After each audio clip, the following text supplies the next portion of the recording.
Hello, everybody, and welcome to Capsule Cast Week 14. I am your host, DoorGuard.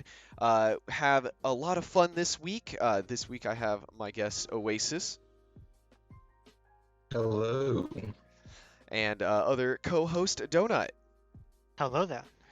And as I said, this is a fun week. It's gonna have a lot of fun stuff going on. But before we get started, we are gonna have to take a small moment of silence. So if everybody, please put your hats down for 5 seconds.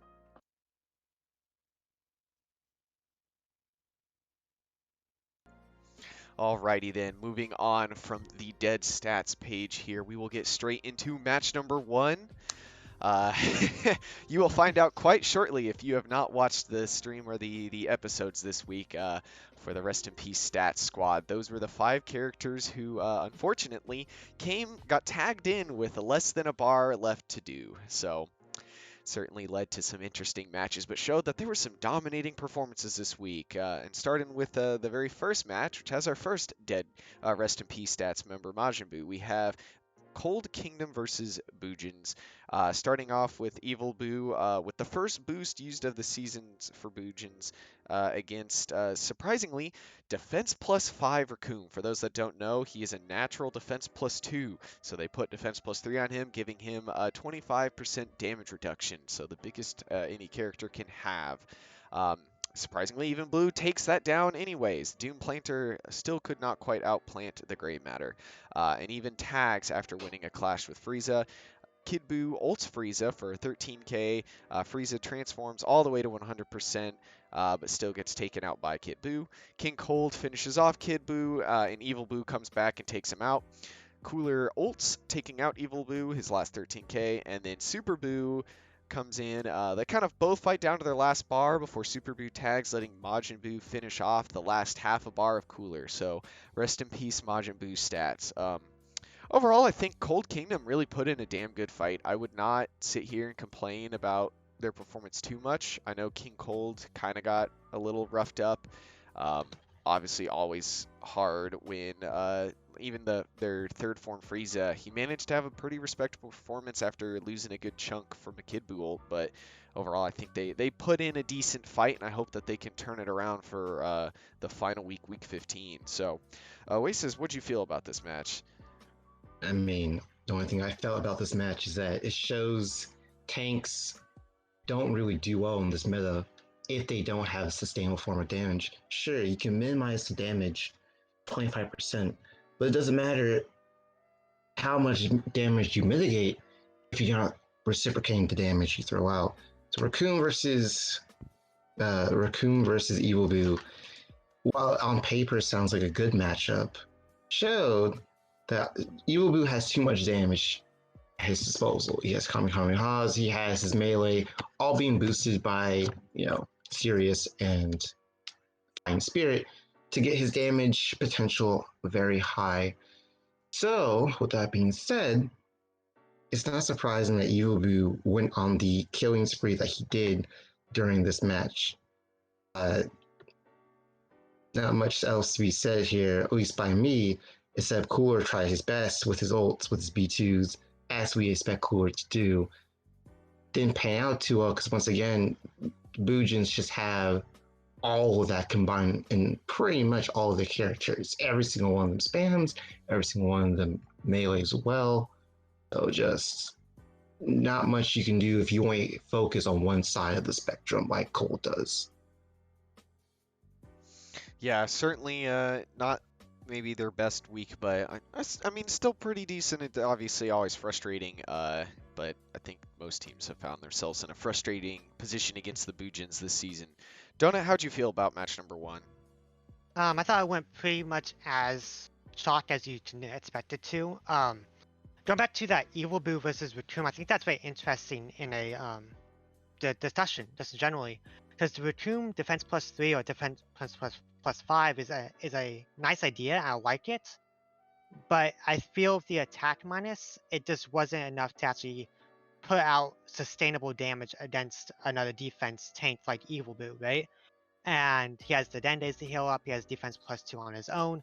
That's all not a good combination when you have an attack minus on your character. So maybe if they had defense +2 on Raccoon, I know that's being shared with Frieza right now, but maybe some slight switch up in the build. Just overall, maybe you can make that type of build work in the offseason or in the playoffs. But I do like the idea a lot. For the other characters, like you said, Cooler doing his damnedest over there, but just not enough this time. And it really shows the how strong overall Bujins are. You know, they don't necessarily need Evil Boo to pop off. They still have Kid Boo in the back that had Super Boo, and then Majin Buu obviously the 4000. But we know he can do a hell of a lot more than just that. So I don't think there's anything too crazy like overreaction type moment for Cold. I think they had a good game plan coming in.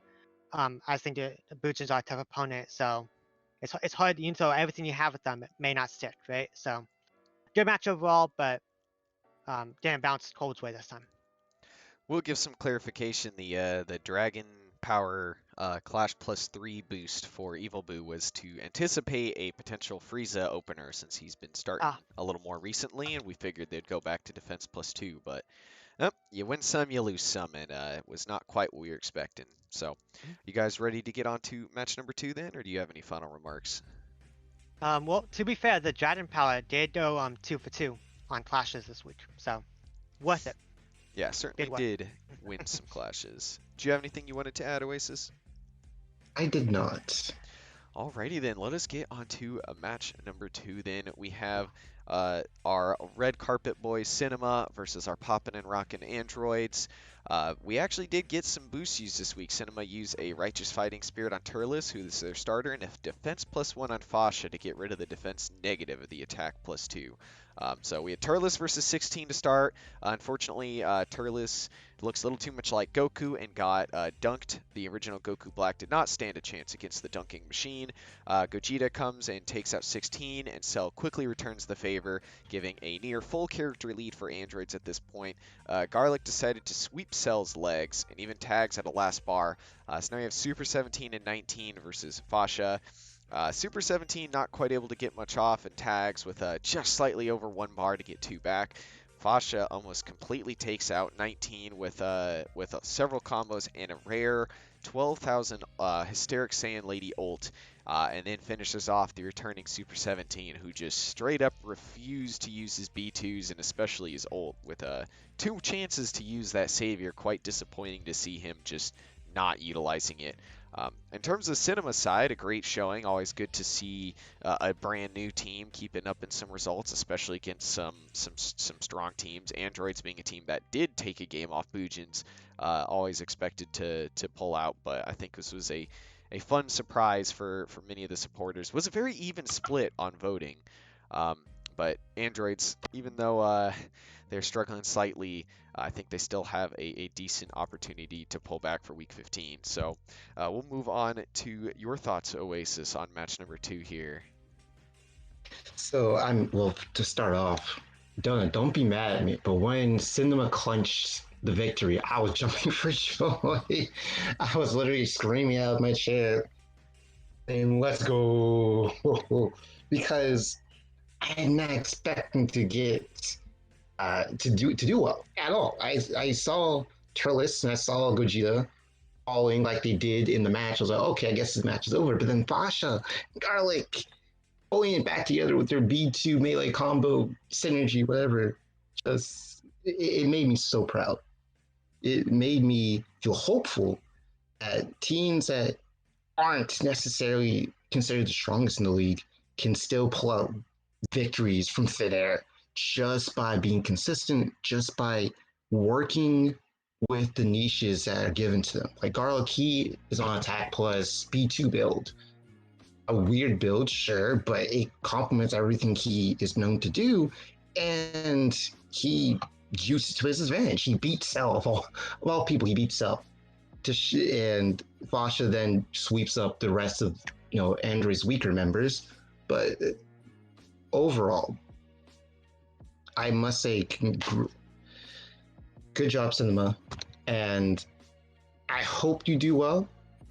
I want to see if they can pull this kind of performance into the playoffs as well. Sure, Zangaya, Turles, and Goji has been very good for them for most of the season. Maybe not this week, but hey, that doesn't matter. But I want to see what they can do in the playoffs when everyone's in versus whoever they face. That's just me. What do you think, Donut? Well, I think there was a very good match overall. Very back and forth, obviously, and I'll go on record to say that I feel in preparation, I feel like I got outcoached on this one coming into the match. I felt we were at a disadvantage already going in. Now, I did not think that means we were going to blast it. I thought it would be so competitive, but I do think that we got out prepared for this match particularly. Now going into as the match progressed, I felt we were in a good command. Cell was doing his thing, 16 doing his thing, everything was going smoothly. And then Gogeta tagged in instead of Fasha, and that's where it went downhill, I think. Wasn't that it was Gogeta type of thing, it was that Fasha didn't come in and Cell. We thought we needed that matchup, and we needed the 19 versus Gogeta matchup for it to swing our way fully, right? And when that happened, we didn't tell it, oh, Fasha's gonna be against 19, that's gonna be an awful matchup, and it proved true.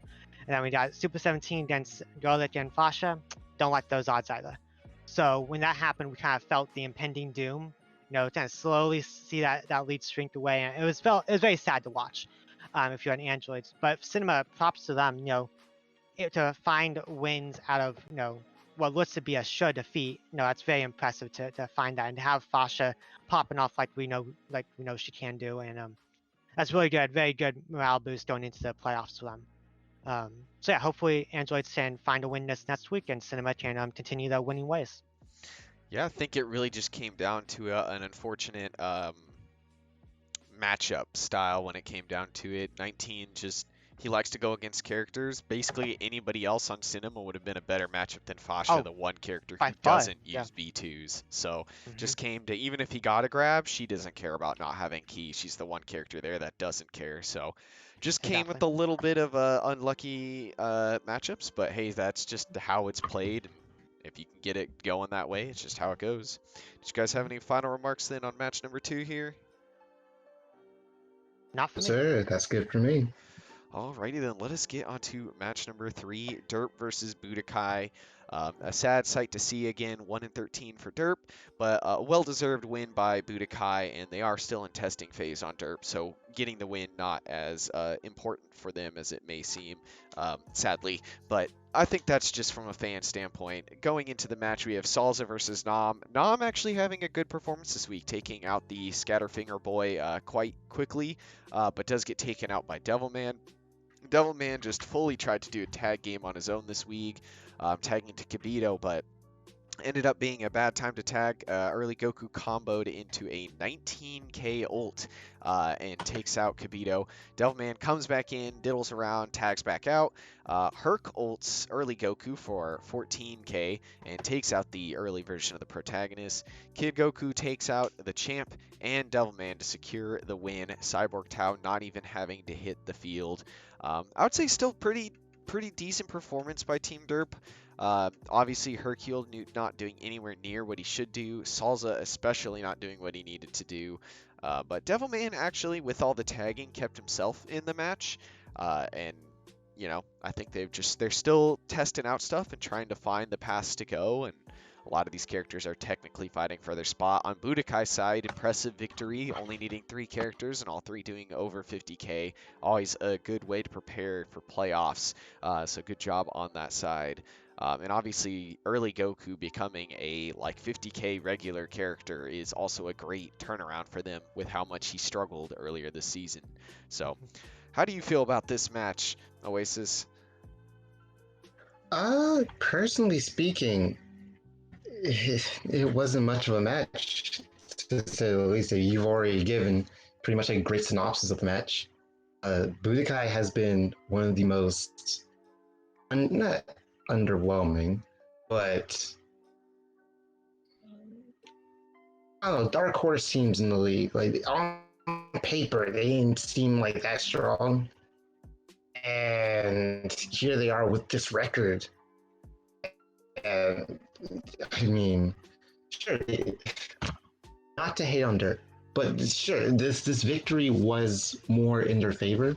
But I definitely would have given it to Dirt in terms of saying I could see them winning this match. But that didn't happen this way. So I am not really sure. I wonder what Derp could. I mean, I wonder what Derp could have done to make possibly have a different result. I wonder what Bukai could have done to have an even bigger lead.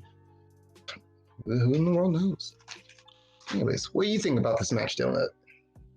I thought it was, I say, for this match, you had Budokai and Dup was obviously on the back foot and testing the kind of experimenting with things, and that's perfectly fine and understandable.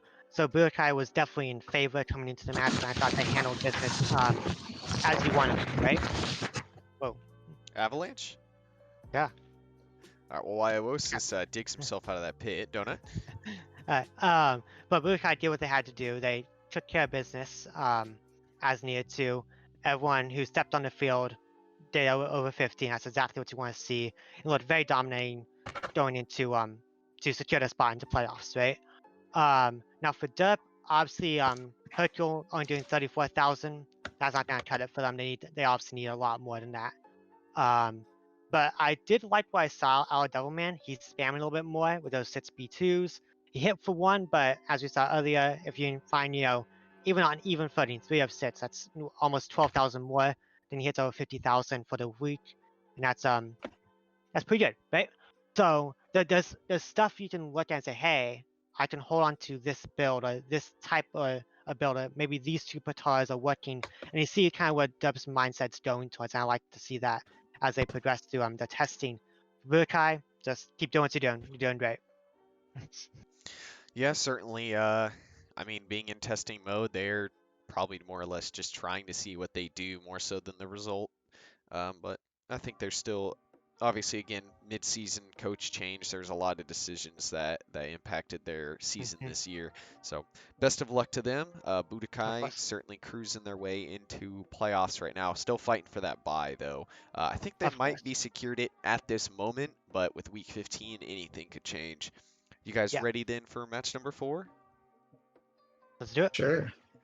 All right, this one had major implications for Oasis. We have the West Kai Divisional of Earth Defenders versus Hybrids. Was anticipated to be an incredibly epic match. Lots of boost use. Earth Defenders actually map swap to Muscle Tower in an attempt to take out the Muscle's mascot, Iron Fist, funny enough. There's also Rising Fighting Spirit on Yamcha, their starter, Defense +1 on Tien to give him Defense +3, Super +1 on Mid Goku, and Attack +1 on Mid Vegeta to give him Attack +3. On Hybrids, we have Attack +1 on Kid Gohan, Super +1 on Teen and Future Gohan. So lots of boosts, lots of stats, lots of blue Pataras. Really made this match have some high anticipation. So we have Ultimate Gohan versus Yamcha to start, and it's already downhill from here. Yamcha getting smacked out by Ultimate Gohan. Mid Goku comes in and tags and gets taken out by Ultimate Gohan as well. So he's already taken 2 characters, then he tags at 1 bar. So that's a pretty big hurdle already. Future hits a nearly 17,000 fully charged special beam cannon on Mid Vegeta, and just narrowly gets taken out. Now we're down to, man, I just totally screwed up my notes on this one. Don't worry about that. So Future having a decent fight here. Mid Vegeta making a small comeback, but it's just not quite enough, leaving Tien to kind of have to finish off everything. Ult does tag back in, deal the final damage to Tien to get the elite status, and then tag out. And Kid Gohan finishes off the last bar of Tien, giving Hybrids the win. Another member of the Rest in Peace stats here with Rest in Peace Kid Gohan only having 1 bar to take out. I think the anticipation made this match maybe almost overhyped. People were expecting an incredible back and forth, and unfortunately, Hybrids just, even though Teen Gohan kind of fell out of form, Future and Ultimate have stayed in form, and Ultimate for weeks. I think he's our only character this season with 2 elites, and he could have had more. He's had lots of near elite weeks, and this was just a week where he extremely popped off. In the 1 week they probably wanted him to pop off more than any that might allow them to make it into playoffs. So a great match from Hybrid's point of view, a very disappointing match from Earth Defender's point of view. Oasis, what did you feel about this West Kai showdown? I mean, exactly as you just said at the very end. It was.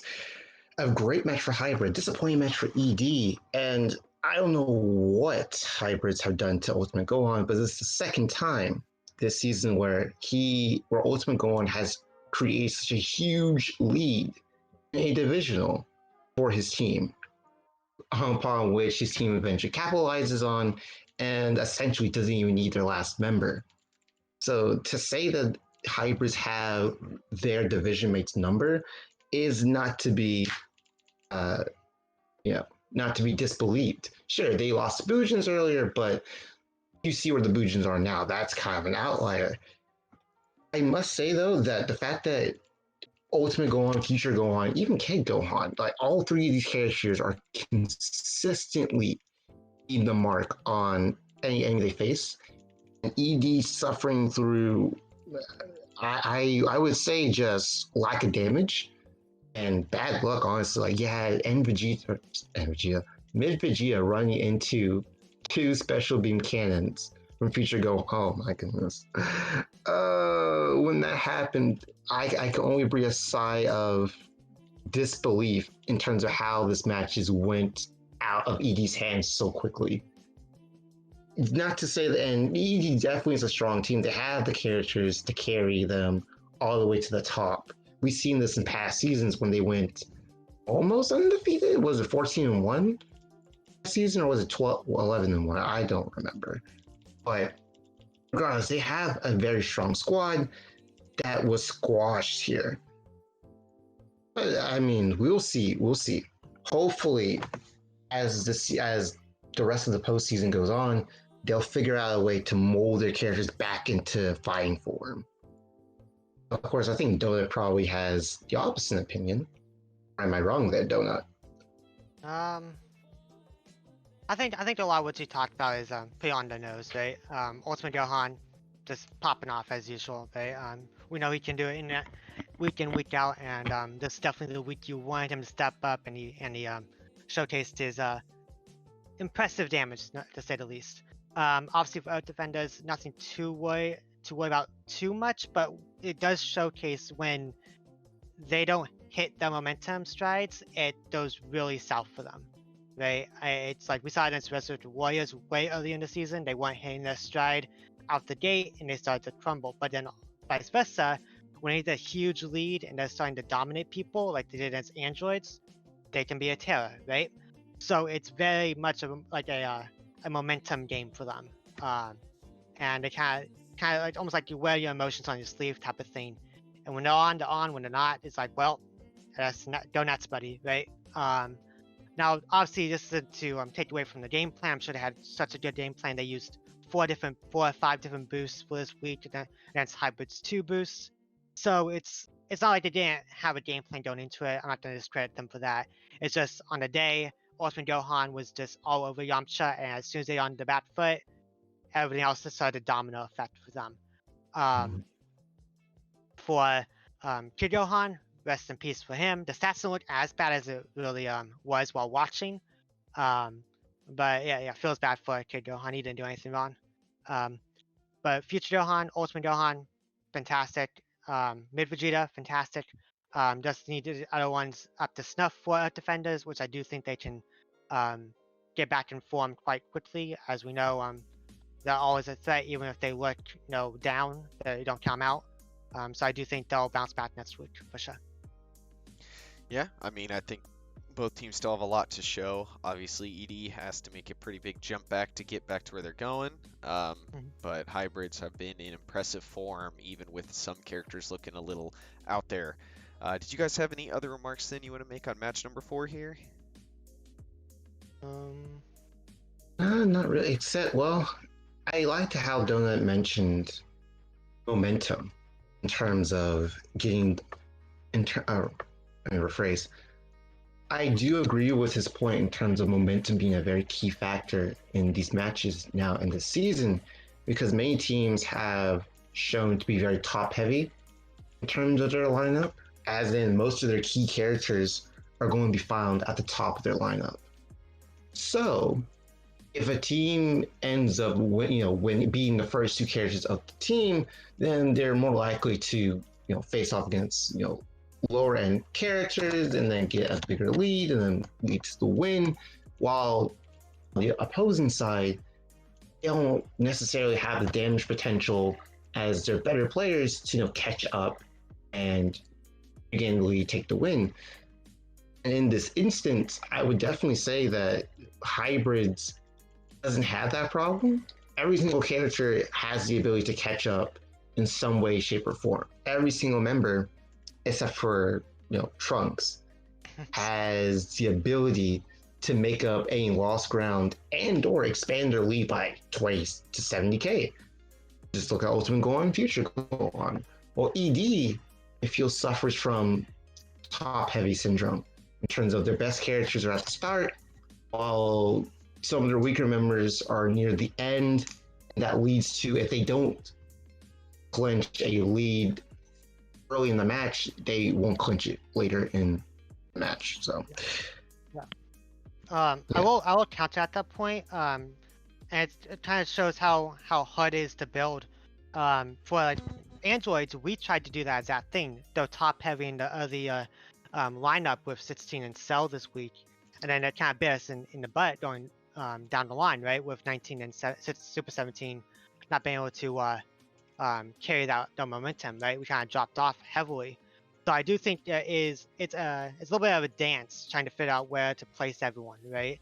It's not as simple, put everyone up front or put everyone in behind. I think every team has their little song and dance they have to do to figure out what the ideal lineup is or ideal style lineups are. So I think that's something that's big to take note, especially during the playoff season. True. I feel like lineups have definitely been a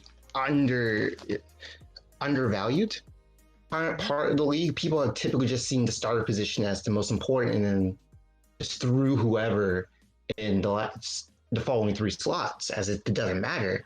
But like you were saying, that configuration of your lineup to make sure that you're balancing your power accordingly versus your opponent is very key to getting that win. Sure, if your team is full of powerhouses like Bujins or hybrids, even Budokai, it seems like now, and that discipline doesn't really matter.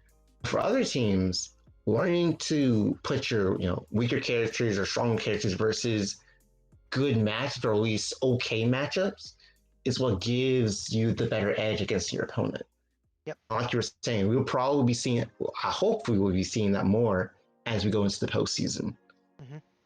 Yeah, we'll certainly have to have some theory crafting going on for how the changes will be going into the 5v5 format. So, well, are you guys ready to move on to match number 5 then? Let's do it. Mm-hmm. Alrighty then, we are hit the halfway point, but we still have plenty more content after the match analysis.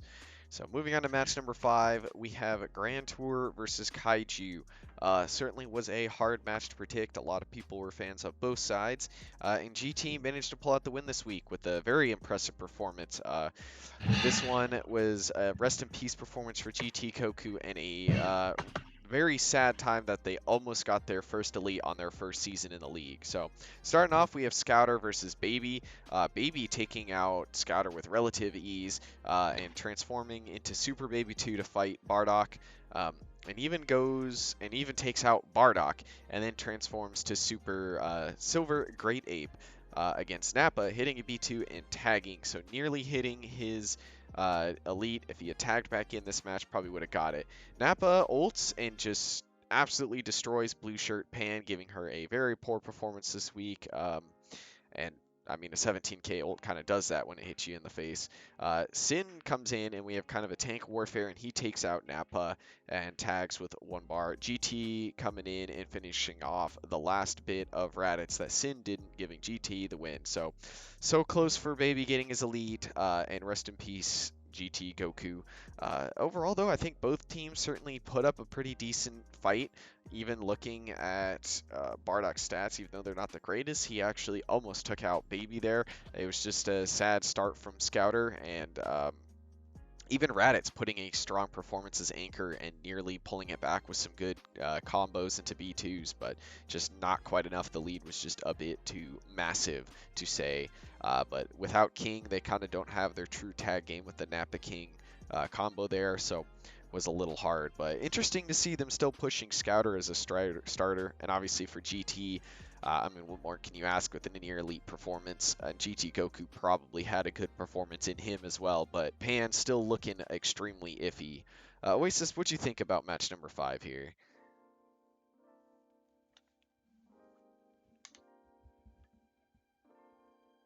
Nope, we lose Oasis. All right, Donna, how about you go off for a second while we find out what's going on? Was the internet cut out for him? Okay. So I thought this would be a very back and forth match, and then Baby said no on that one. And you know that happens sometimes, but I do want to note that this is one of the only weeks, in recent at least, that Kaiju did not have a tag. And I think that is a lot of the big game plan to find those tag out moments, because over the in 3 of the past 5 weeks they've had 4 tags, right? In a single game type of thing. So I think like 2-4, 4-2, 4-11, something like that. And the last time they didn't have a tag was week 8 against Hybrids, which they lost. Now, that shows like their game plan, and I don't know if GT knew that or like the characters knew it. Probably not, obviously, because it's just AI. But it does showcase if they can't find that moment to tag out and back in and find those saviors and regain that health between Keen and Nappa and Bardock, then those arrive for them. Obviously, Shin and Baby popping off, and Nappa actually did really good on his own merits. Everyone else is kind of like, did okay, but nothing great. Bardock, they need a lot more from him. Obviously, 31k won't cut it. He's the star. He's the all-star. You need him to be consistently in that 50k range, right? Or you don't have a chance. And not much else to say. Just Baby kind of popping off, and Kaiju didn't have an answer for that. So, Oasis, you here with us? Oh, he might be having his headset issue as he was having a pre-recording. Possible. Might just have to give that a second as he gets that kind of pulled back together. But yeah, I mean, there's not exactly a ton to say about the match. It was really just a case of the starters, and sometimes you just need your starter to pop off, and that lead can be enough to bring it in.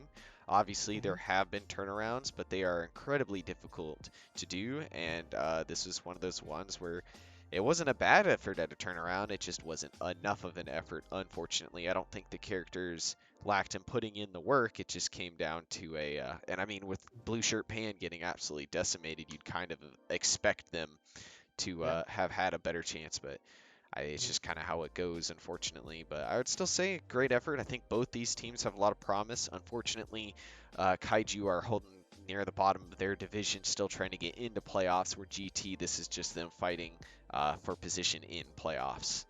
Of course. Yeah, I do want to note that both of the characters who popped off with GT with Shin and Baby, both of them kind of spammed on the taints of Kaiju, right? With 6 of 7 B2s for Shin and 7 of 8 for Baby, and that spam did not allow them to heal or find room to tag, and that kind of shut down Kaiju. So if you have characters who can spam consistently and effectively, then you'll be able to shut down Kaiju's game plan relatively well in a showcase. Oh, can y'all hear me? Oh. I hear slight noises. I have to turn up this volume a bit. Sorry about that. There's a bit of technical difficulties on my end. Hopefully that's the last of them. Cool, we can hear you. Beautiful. Yeah, if you just want to give your opinion on the match here, But you feel free. honestly, the only thing I wanted to say about this match is that Baby popping off is definitely shocking to me. No, I'm kidding. No, that he has been GT's all-star, as Donut mentioned, in the form of Bardock. Baby popping off like he did is truly a testament of GT being able to work with their characters to get them to where they need to be, and doing what he did to Bardock, of all people, one of the best meleeers in the league. Like, holy, oh my goodness. I was shook. I was shocked because I would never have expected Baby. Sure, he had transformations and all, and he even reached Super Baby 2 or Grade 8 Baby. But I did not expect him to be able to out melee Bardock. I didn't expect him to be able to take out Scouter with relative ease. Like it was definitely mind blowing. So enough said on my part. ET did very well. Hopefully Bardock can come back, carry with some damage. Nappa and King Vegeta next week can continue with their tag game as well in order to get the victory in the later stages of the match with their grind game potential. Yeah, We just have to certainly see. with Raditz pulling a 40K performance, if he can keep that up and Scatter just get closer to a 30K, I think they certainly have a good chance to make a run in the playoffs. They just have to get to the playoffs. So week 15 is a big decider for pretty much every Kai in a major way. So it will be interesting to see. Shall we get on to match number 6 then? Let's do it. Alrighty then, match number 6, we have Sentai Squad versus Muscle. This was a match showing that Sentai is not out of it yet, pulling out another win, hoping to end their season with a little bit better of a record, even though they are out of playoff contention. They used 2 boosts this week, Kabito Secret Art on Jace and Latent Energy on Captain Ginyu. So starting off, we have 13 versus Seiya Woman. Actually pretty good back and forth here. Seiya Woman actually hitting a 15k ult to take down a transformed Android 13. But Bojack comes and finishes off the Femme Fatale. Ginyu then takes out a transformed Bojack, and Broly with his last bar manages to take out Ginyu, giving Sentai a strong lead here, and Broly tags. Roshi with some both him and Broly with lots of unique Batars this week. It would be just impossible to try to explain them all because they are quite out there. Hitting a 16k ult on Jace, but Jace decided that he was going to hit a Style of the Strong Super Plus 2 boosted ultimate on Roshi for 26k. We'll have to see if that's the biggest ult we've seen this season. It probably is, and that pretty much takes out Roshi on the spot. Broly finishes off Jace, which is unfortunate because that adds to another rest in the peace stat this week for Birder, who unfortunately did not have much left of Broly to take out to finish up the match for Sentai. So obviously a very surprising match. You could say that Muscle may have not taken it so serious with their more experimental builds with like the Vanish +1 and the Emperor's Aura on Roshi and all that, but at the same time, I mean, Sentai every week, even when they weren't in contention these last few, have looked strong and looked like they were ready to fight for a spot even though they were out. So I think there was maybe a slight lax on Muscle's side, but at the same time, a very strong showing by Sentai. I believe Muscle's in one of the divisions that are secured to get to playoffs no matter what, so this is not the worst time to test, but they are certainly not in contention or not in as strong of contention for the bye anymore. So, Oasis, how'd you feel about this match? Definitely shows that having the fighting spirit to go for the win, regardless of your win-loss record, can definitely produce results. I was definitely one of the people who did not think Sentai would come out with a victory in this matchup, simply because of Broly, how he's able to just wall out many of the melee efforts of Ginyu, Birder, etc. Same thing with Android 13. Roshi, a bit of a mystery on how he would have performed in this matchup, but as we can see here, Jace, his performance over the past couple weeks has been stellar. With his B2 spam, with his melee, everything has just been on point, leading his team to victory and closing out the stocks and the health bars that Sentai's been needing since the beginning of this main season. Just like Dirt, Sentai has suffered from being able to bring the match to a very close result, but just hasn't been able to finish. Now, what they've built so far with Seiya Woman, Seiya Man, Murder, Chase, especially, they now have that finishing potential to close out the match before anything gets out of hand. And I do wonder what Sentai would have looked like right now.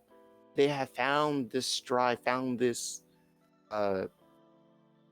foundation earlier in the season, because I definitely would suspect that they would actually still be in contention for the playoffs right now if they had been able to discover this hidden tech, I guess. But it is what it is, and their win versus Muscle is something to be proud of, especially when you had 13 and Broly doing what they do on your field. And how about you, Donut? What do you think? I say big confidence boost for Sentai squad over here. Taking down last season's runner-ups, right? So nothing to scoff at here, despite some of the unique builds that Muscle brought out. And say what you want about the unique builds, though. I mean, they're still in contention for the bye week, and that's still something to fight for. So Muscle was coming into this with the intent to win, obviously. So good for Sentai Squad to put them into place for that, saying no, we're not just gonna walk over us. We're gonna put up a fight to you guys, and Ginyu and Jace and both hitting over 60,000. That's exactly what you want to see, right? And it's not like Team Muscle had bad characters coming up. They had Bojack, Broly, 13, all characters who can do a lot of damage, right? And very quickly. So great for Sentai to come through and kind of smack them around for a little bit on their end. Unfortunate that they are out of playoffs right now, but I do think this does, as I say, it was a good jumping off point to get into the off season. Say, hey, we have these characters, kind of showboating what they can do, showcasing what the potential is, and let's see if we can fine tune that and see if we can say, hey, how to make that 50,000 at 60,000, how to make that an every week thing instead of a every 3 weeks thing, right? And as soon as they did that, and I think they can do it, I think they'll be quite the scary team next season, actually. And for Muscle, obviously don't take this to heart, right? You guys are in playoffs, considering Dup is out of contention, and you guys, I think, still have a chance, albeit a very slight chance, to find a bye week. If you beat GT next week, I think you can do it. So I don't think there's anything that's, oh my gosh, the world is falling around us. I think they'll be playing fine. They'll have Super Trunks back next week, and they'll be back in form as we know they can be. Yeah, it's hard to say if Muscle took this as a sign. I don't think they took this as a sign of disrespect to Sentai. I think they've been doing testing like this even since preseason with a lot of these Pataras. They just thought this week as a week that the result could matter, but not as important as trying some stuff out to get some characters working potentially. So, I don't think they were trying to be disrespectful in any way. They were just using their slight opportunity to prepare for playoffs, with the Pataras being split quite strangely among their players, with a lot of them liking the same thing. Yeah, so exactly. It was always going to be weird. I will say that for that, let's say that this week Muscle popped off, right? Well, now that gives for playoffs, like, oh, now other teams have to realize, oh, there's multiple builds we have to account for Roshi, for Broly, for the team, right? Whoever it is. So now we have to account for 3 different angles they could go on, and we have to plan and prepare for all 3 of them. And that's quite daunting, right? Especially in a 5-man playoff system. So I see why they did it this week. Well, do you guys have any final remarks? Are you ready to get on to match number 7? Yeah, in response to what Donut was saying, I mean, sure, you can have as many builds as you want, as many angles to tackle a problem, but at the same time, none of the when none of the answers lead to a viable solution, then it doesn't really matter. Because Bojack, sitting near the bottom of the league of all people, even though he's been on defense, key plus, I don't know if he's been on super plus yet, but I don't think he should at this point. I think that's the only thing he hasn't had this season. There you go. Yeah, he's had almost everything. There you go. I mean, maybe super plus is the key to victory at this point, because he hits. He hits his B2s. It's just he does. It's not enough. And Roshi is the exact same way. They've had him on everything under the sun, but it hasn't really given him any results that have mattered. Yeah. Like, sure, he's cleaned up and gotten them the victory screen, but has he himself been a outstanding member of Muscle? I don't think so. I think this just goes to show, as a team that limited testing as hard as they did in the preseason, they might be a team that takes testing a little more religiously this next off season, as they were a very minimal testing season. Yeah, exactly. I just wonder how they're going to do in the playoffs, is all I'm saying, because sure, they have 13, they have Trunks, they have Broly, 3 powerhouses. Sure, I get that, but in a 5-man system, and two of your characters aren't performing, Mhm. consistently or with the correct setup, things will go awry. It puts too much. Alright. It puts a lot more strain on the three that are doing well to do more Exactly. than Yeah, well. and that's yeah. Exactly. So I wonder what Muscle will do to try to counteract this issue, fix the problem. Yeah, like I know And- historically, I still have to jump on you. Historically, they are a 5-man team. They do better in 5-man than 4-man rosters. But as you're saying, yeah, if you're going into the match with a 3v5, essentially, it's gonna be rough. So All right, that's it. Replacing Muscle with Sentai for playoffs. All right. So boom, now that is confirmed. secured, yeah. Lock it in. Moving on to match number 7, we have Rugrats versus Namek. I know we want to get this one over sooner than later due to a certain person on the call right now, but we won't worry about that. I'm going to take plenty of time on this one. We actually do have a boost used this match, a defense +1 on Tambourine to counter out the attack +2, defense -1. So starting off, we have Tambourine versus Cyberman, a green mirror matchup. Tambourine slapping the salad out of Cyberman. Starts to work on Kid Trunks, but gets taken out by Kid Trunks. Kid Trunks actually hits 2 of 3 ults on Nail, wiping him out, making his Eternal Life not as usable this match. And tags with a bar left, and Goten, after hitting a B2 to finish late Piccolo, transforms into Gotenks. So it was already a hard time, and then we have Gotenks now, and not just base Gotenks, but Super Saiyan Gotenks. And he even hits an ult on Nuova for about 18k on his entry. So quite a hard time for Nuova. He does force a tag, but that tag was when he had a sliver of life left, allowing Cell Jr. to finish him off for 500 damage or 1 rush volley. So rest in peace, Cell Jr.'s stats. Certainly a harrowing week for Namek when we look at the results. But in terms of Rugrats, with a week without Aurelie and another successful week of Gotenks kind of popping off as a fusion, and even probably getting the best result out of the 2 characters, having Kid Trunks pop off, do a ton of damage, and then fusing is probably about as perfect as they could ask. So a scary, scary formula forming over there. But for Namek, a scary time as well. They are tied at 8-6 with 1 spot remaining. They kind of are going into a little bit of panic mode. Oasis, how is it feeling after this match? Oh my god, this match was terrible. Jesus Christ. Like, how in the world are you going to go? I mean, Tambourine, the matches were perfect. Literally perfect. I couldn't ask for anything better.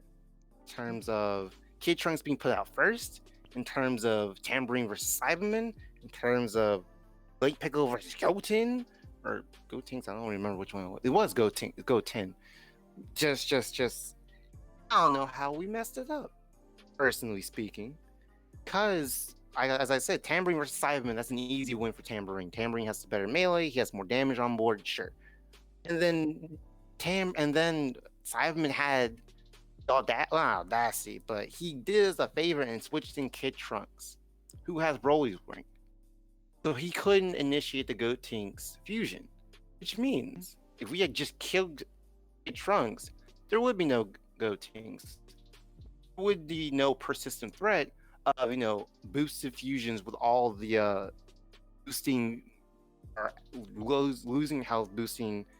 The swords I'm talking about.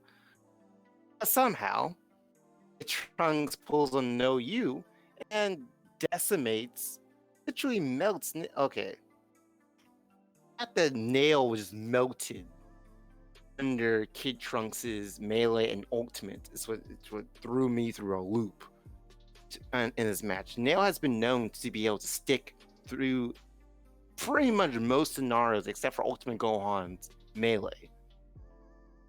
But this is the first time I've ever seen him get this decimated by B2s.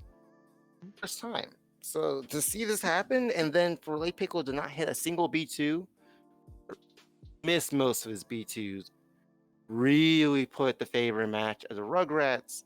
So much so that Cell Jr. didn't even have to step on the field, but was forced to by Gotenks. Was this a good match? No, not in the slightest. due to bad luck, in my opinion. But overall, bad preparation by Namekians, bad luck for Namekians. It Trunks being a monster as always. I don't know. We'll see what happens next week. What do you think, Donut? Well, in my opinion, I thought it was a pretty fun match back and forth. We don't usually see Go Taints too often in season, so when you do see it, you kind of, hey, it's a nice little novelty thing that happens. And finally they find a win with it. So props them for that. And I do think Kid Trunks is the main factor that says, hey, here's the turning point. Here's when the pendulum swings back over to Red Rat's side. Obviously 2 for 3 on ults is fantastic. Hitting 96,000, fantastic, right? But to put the nail in the coffin there, right? Put the dagger in, Late Piccolo on a Super +2, going 0 for 5 in B2s. That was kind of like, you need to hit at least 1 or 2, right? Try to climb back here, right? Because having a lot of damage. But he couldn't find it, and that's very unfortunate for Namek there. So on one hand, a little bit unlucky for Namek if they hit 1 or 2 more B2s, maybe they're back in the running for this match. But then obviously Red Rats had good preparation, going with Go Taints 1 more, saying, hey, we believe in it, and we'll see if we can find a win with it. And it is done very well every time it steps on the field. So it's not like it's a bad character by any means. So happy they finally found a win, and this is a big for them trying to get that bye week. So yeah. Yeah, certainly will be interesting to see what happens week 15 if Rugrats hold the momentum, if Namek can pull back the momentum. Are you guys ready to move on to match number 8 then? Oh, answer your question, Regard. The answer is no. Well, anything could happen. You never know. It is possible. So I guess we'll get sliding into the final match of the week. Another contentious match in terms of who will win. Both teams coming in looking decently strong, but certainly was not the output I think people expected. Our Lord and Savior Pumpkin Peel-Off really showing off this week. So Royals getting the win. A strange start in Vegeta versus Deborah, and Vegeta in his Majin Vegeta costume caused a lot of confusion for the commentators. He even transformed into Super Vegeta, but just could not quite take down the Demon King, who also tags. Pilaf fully taking out early Piccolo and tagging. Slug takes out Videl. Several B2s hit his Key +2 build really coming into fruition. Transforms, does a little more and tags. Pilaf comes back and hits a 14k ult, a rare ult to be seen on Android 18, and finishes her off to give the match to Royals. Mecha Frieza not even having to hit the field. In terms of Resurrected Warriors, probably a frustrating side. To be fair, I think all their characters were doing what they were supposed to do. They just weren't hitting it right. And Vegeta was supposed to do combos. He was getting in there, just couldn't quite get them to string. Early Piccolo was throwing out some B2s, just couldn't quite get him to string. Videl went for her rush B2 spam, but just was timing it wrong, and 18 just didn't even want to ult this week, but she did throw out some high damage B2s. It just wasn't in the cards. On the other hand, for Royals, Deborah finally stepping up, Slug continuing his form, and Pilaf just absolutely pulling off. I guess he's still happy about Halloween match last week, but I mean, just what could you say? It was just a great performance by the Pumpkin King himself. Oasis, how'd you feel about the final match here? I think about the final match. I mean, it was a match, I guess. I didn't expect Royals to do this much damage, or I didn't expect Resurrected Warriors to do as little damage, especially 18. Especially 18. 18's been their main carry since the start of the season, and for her to get shut out this badly, it's a testament to how, I don't even know what it's a testament to. Just what in the world happened? How in the world did everyone do less than 30k on Resurrected Warriors? I watched the match and I still don't believe it. You know? It's one of those things. That's I don't have much to say. Just I'm shocked that RW was able to keep they didn't keep Royals kept every single person under 30k, and I'm very scared of Royals that they can keep doing this, keep this up in the playoffs. Especially if Pilaf, of all Pilaf, you know, the joke character of Royals, the one person who's supposed to be bad, quote unquote, doing 70k. Oh my goodness. If they can keep Pilaf, Deborah Slug, you know, Frieza, Majin Vegeta up to par to these playoffs, I have a sneaking suspicion that they'll come out on top as our Tenkaichi champion. That's just me. What about you, Donut? Oh boy. Well, as the coach of the Angelos, this was not the match I wanted to see. The week before my match with them, they looked quite dominating. Royals did. Everyone popping off who stepped onto the field for sure, and it's kind of baffling to see. So when we watched the match, it felt like RW did nothing wrong necessarily. But you saw a bar lead come into 2 bars, then 3 and 4. Like it just kept expanding as a deficit for RW there, and like before you know, it's like, oh well, the match is over. All right, that happened, I guess. But yeah, RW. I don't know what to say for you guys. I guess Vegeta didn't spam or hit as many as last week. It went 7 for 8 last week and only 2 for 4 this week on B2s. So that's an issue. 18 throughout 3 B2s, hit all of them, but that's all she did essentially, right? And then obviously when the 3 clashes happen against Pilaf and Pilaf having Dragon Power, you know it's going Pilaf's way, and that was kind of the nail in the coffin for them this time. But yeah, Royals, good job on planning and preparation for him, and RW, I'm sure you'll bounce back. You have Ada coming in; he's Mr. Consistent, so I expect a much different result next week. Yeah, will be interesting week 15. I don't think Resurrected Warriors had a bad showing. Just I mean, obviously every character did something, just not quite enough. Sure. And Royals with Majin Vegeta gonna put in a good fight this last week to fight for that bye spot. So, are you guys ready to move on to the next aspect of our cast today? Let's do it. Alrighty then, so we have the current week 14, what it looks like going into playoffs if it were to happen right now. As we can see, we have Budokai having the bye, Rugrats the bye, GT the bye, and Bujin's the bye. But extreme contention, especially Androids and Royals both very easily, depending on results, could jump up there. Same over on the side of Rugrats, depending on tiebreakers.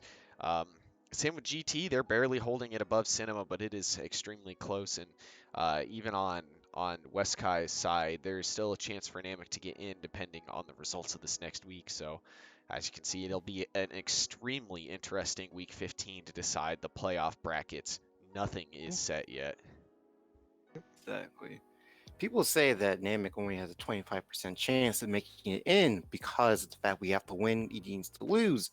Personally speaking, I say it's 50% since I know for a fact Namek will win their match.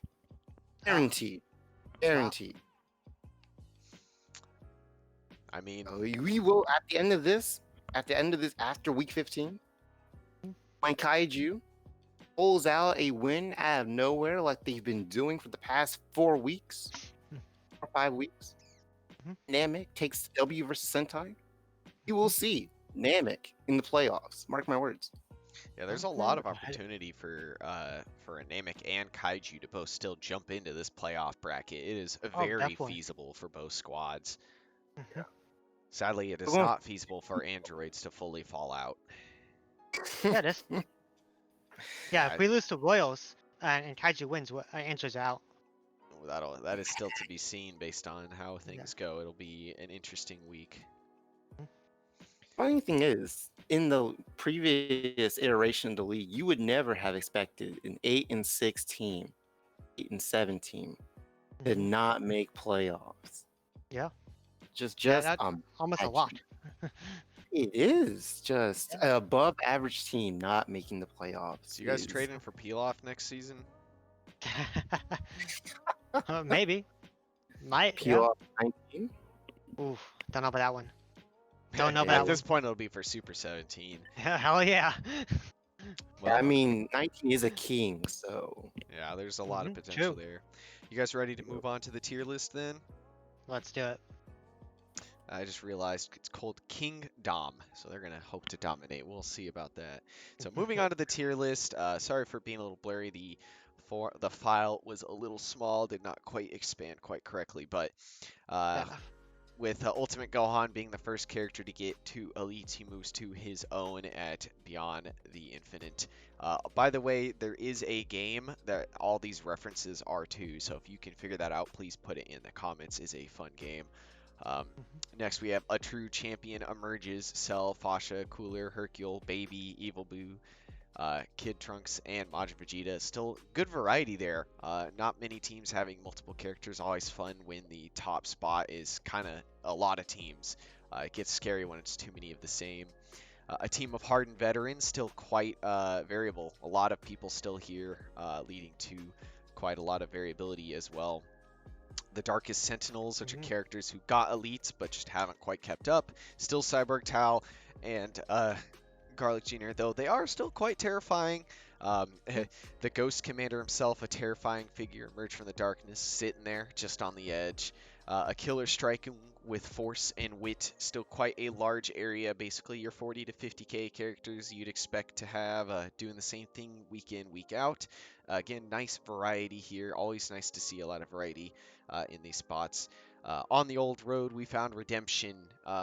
It's shrinking a little bit. People moving up. Always good to see people moving up. Some moving down, though, which is always terrifying. And unfortunately, a lot of them appear to be Namekians.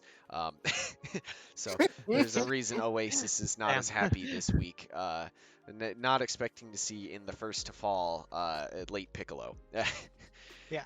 And same for androids is why they're Yep. also on the edge of their seat with both Super 17 and 19 holding that spot. And even future Gohan with the amount of bad weeks, this was one of his first good weeks in a while. Yep. We return to the Worms of the Earth is held up by Birder and King Piccolo, still trying to find their way. I think King Piccolo, though, is going to try to make a triumphant return this next week. Will be fun. And then, of course, Goldo's Lambs to the slaughter. No more training. It is time to die. You must complete your sets now. There is no culinary. There is no extra. You must do what you have to do. And kind of terrifying how big this spot's getting. More people sliding into it, unfortunately. Did you guys have any comments on the tier list here? kind of funny how balanced the androids are in this tier list. You have, two of their members. You have Cell in the second best tier, Yeah. with Android 16, 17 the third best tier, while 17 and Super 17, 19 in the third worst tier. So I feel like out of all the teams here, they're pretty much the most balanced. Sure. Cool. I was actually looking at Sentai Squad. They have Ginyu and Sailwoman up there, right up there with with 16 and 17. And having Ginyu up there is definitely a shock after many years of him doing like subpar damage, right? And now he's up there among some of the best out there. So Hey, really Pilaf's cool in to there see. too. peel off, baby, peel off. Now He's a looking forward hardened to that next veteran week. now. Ugh, not feeling that. I'm not a fan. Not a fan. Don't Other than worry, that, your favorite Jiro is a lamb to the slaughter right now. he is definitely a lamb to the And slaughter. I would say Oasis's favorite, early Piccolo, also down there. He Hell. deserves. So two teams with characters dropped, grabbed by other teams. Just still quite haven't found their form even under new coaching. Still chances for them, but I mean, this season's over. It's really up to what happens in testing at this point for their future. Yeah. I do think we can see Zengai move up one tier. I think Yeah, I potentially. think almost everybody in First to Fall can move up a good chunk. I think all of these characters were quite high and have dropped down, but could easily jump up. I don't think any of them in there are expected to stay there. Yeah, I remember Raccoon was towards the top earlier in the season. And Mecha. And Mecha was terrifying at the beginning when he hit 3 ults a match for like 4 in a row. Yeah, that was insane. And it just kind of dropped off for a long time now. So To be fair, he didn't get a fight this week. he did not. That was true. He didn't actually have a chance. So. Well, are you guys ready to move on to the final segment, the prediction segment? Woo! Sure. Hype. Alrighty then. So moving on to week 15, the final week, certainly will be an interesting one. Match number one, we have Kaiju versus Earth Defenders. Both teams coming off tough losses, but I'm gonna have to give it to Kaiju. I know Earth Defenders won it in the preseason, but I think Kaiju's incredibly found their form, and with King Vegeta coming back and Raditz having a decent week, it'll be a slobber knocker for sure. But I'm giving it to Kaiju here.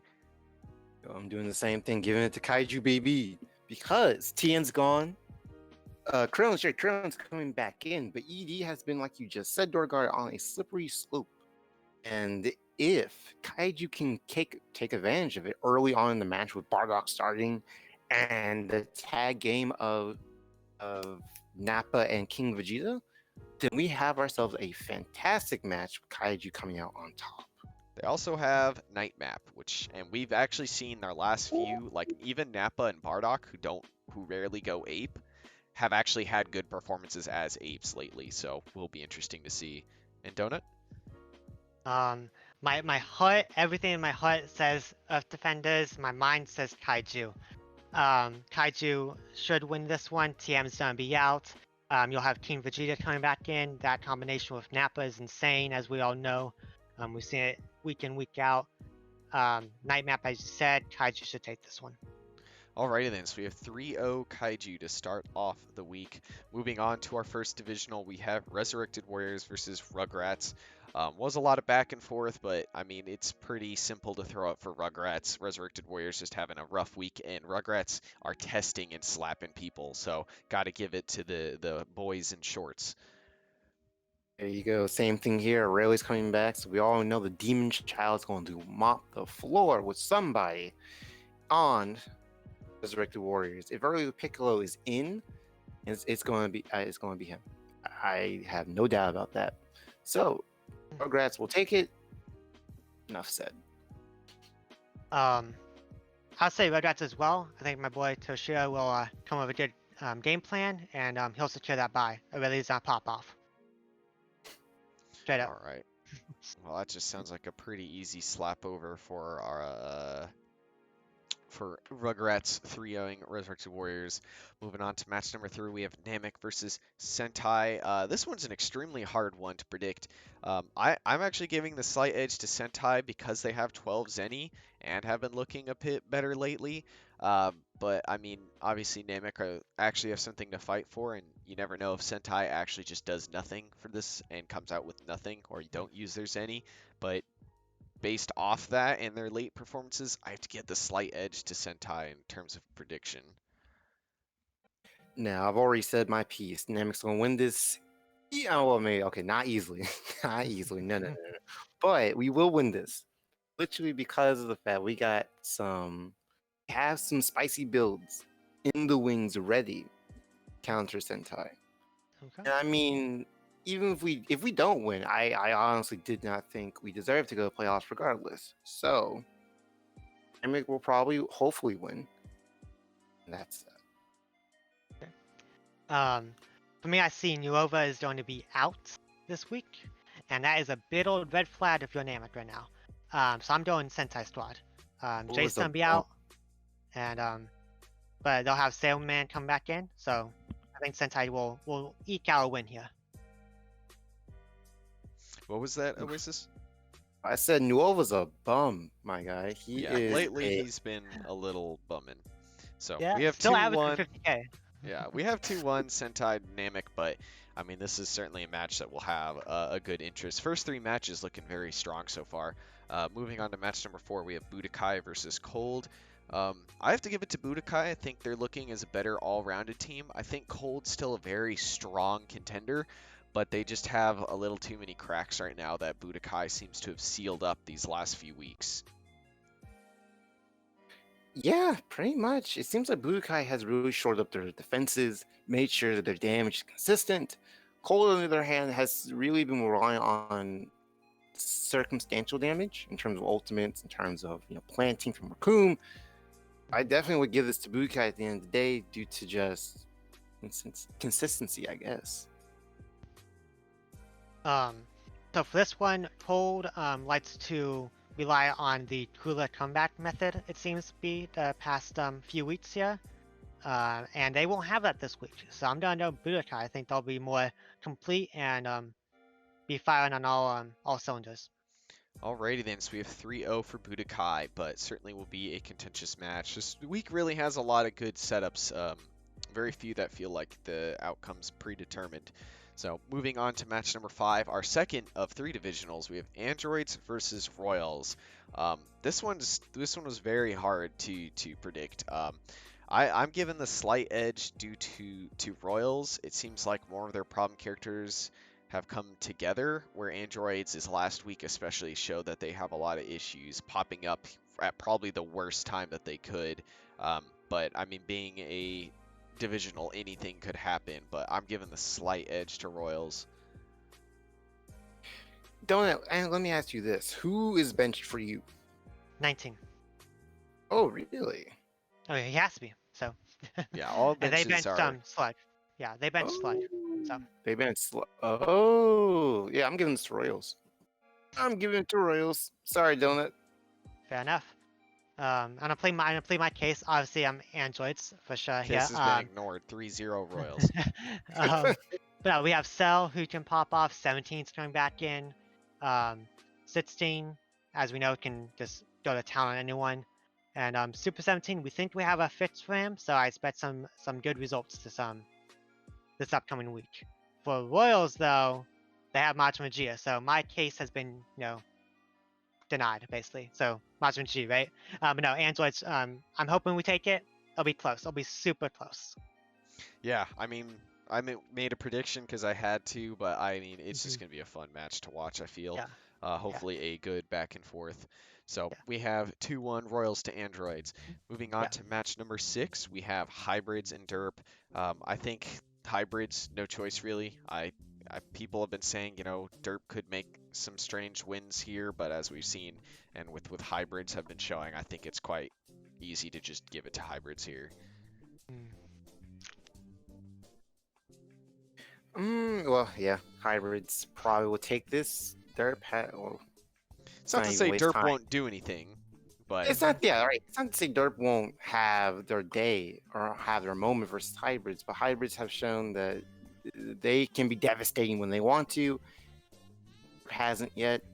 Oh, Hybrids, sure. I'm trying to find an avenue for Derp here. I'm like, oh, Ultimate Goron's out. That's good. Devilman's out. That's good. Then I see, oh, Jiro's in. So, all right, Hybrids win. That's basically my mindset right now. Jiro's in. Well, give it to Hybrids. yeah, No, I think they'll do some stuff with Hercule and maybe Salsa can do some things. But I do think Hybrids just have too much for them.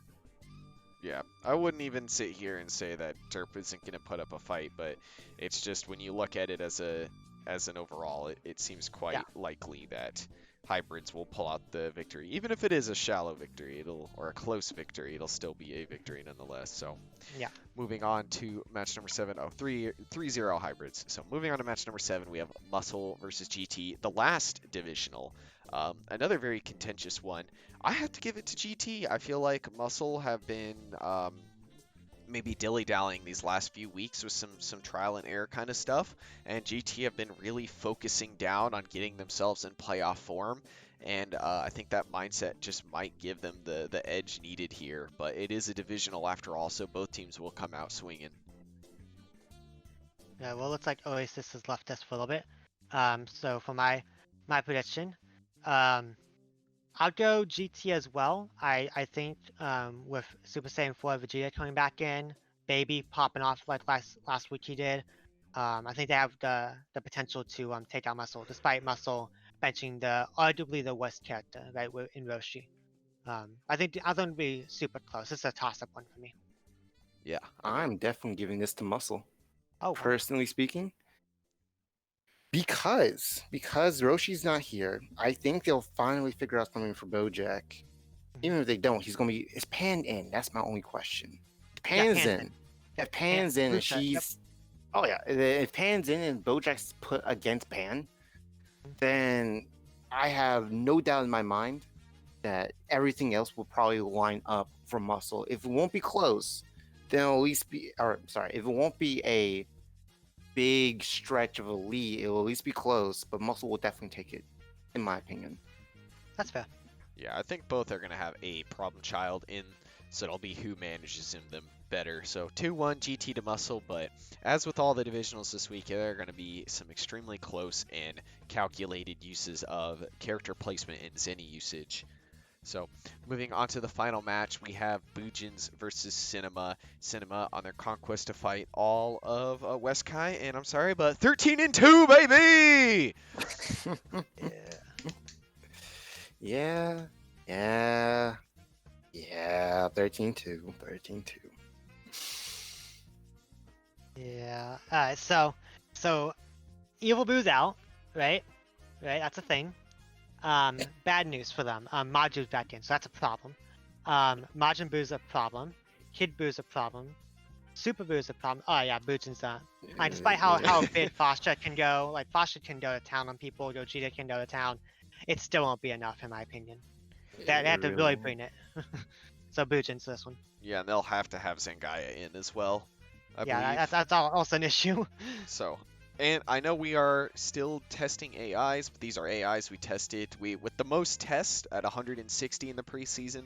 These aren't tests out of nowhere. We know what we're pulling in. So, and we are boosting. We are using all 11 of our Zenny. So, That as is a we saw problem. last week, it actually does help a little.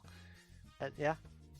So, given that that's 3-0 Bujins to Cinema, hope it's at least an entertaining match. Maybe we can see some weird nonsense happen to finish off the week, but playoffs will be next after this. So, do you guys have any final remarks then for the cast this week? Not for me. Can't wait to see you in the playoffs. Yeah. Be excited. Yeah. The I'll see you at the bowl. next Capsule cast will be a fun one to go over because the prediction segment's going to be quite difficult with the first time doing fives because that wasn't even allowed in testing, so it would be interesting. Otherwise, please again remember to check out the description. We have links to the website, has Patara's rules, master list, every information you need, the Discord, all the communication you want. You want to join a team, you want to talk to us. We are on the Discord all the time, and we talk with people all the time, and there are watch parties, so please join us for those. Those are quite enjoyable, and just the discussion all around is always fun. And there's modders in there, so we can talk about all kinds of crazy nonsense. Otherwise, like, share, subscribe, all the fun. We are trying to grow. And please leave a comment. Even if it's just you hate my voice, I would rather hear that than nothing at this point. With that, do you guys have any final remarks? Or? Yeah, I'm good. Yeah, I'm good. Alrighty then. This has been CapsuleCast Week 14. Have a great one. See ya.